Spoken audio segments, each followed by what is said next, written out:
America और Iran के बीच बड़ा युद्ध होते होते बचा। फिल्मी अंदाज में ईरानी जवानों ने अमेरिका को दिखाई उसकी औकात। IRGC की नौसेना यूनिट तेल टैंकर पर नजर रखे हुए थी और ऑपरेशन रूम में बैठे जवान उसकी सुरक्षा के लिए आपस में बातचीत कर रहे थे।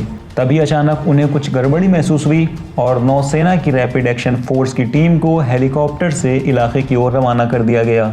जैसे ही फोर्स ऑपरेशन सेंटर पर पहुंची और जवान फौरन ही तेल टैंकर के डेक पर उतर गए। सीमा और कानून का उल्लंघन करने वाले तेल टैंकर पर ईरानी कमांडोज ने कब्जा कर लिया। देखते ही देखते ईरान की कई नौकाओं ने उस तेल टैंकर को घेर लिया। उसके बाद क्या था?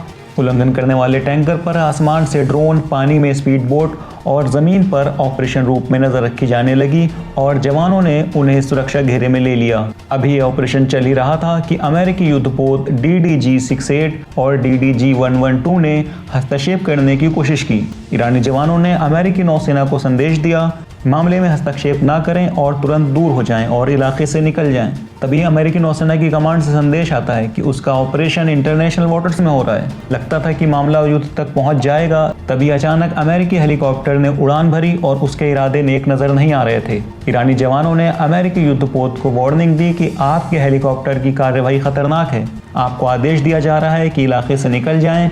ईरानी जवानों की वार्निंग सुनते ही अमेरिकी हेलीकॉप्टर अपने युद्धपोत की ओर वापस लौट गया। सब्सक्राइब करिए विलायत न्यूज़ को और बेल आइकन को ज़रूर दबाएं ताकि ताज़ा न्यूज़ अपडेट्स की नोटिफिकेशंस आप तक पहुंचती रहें।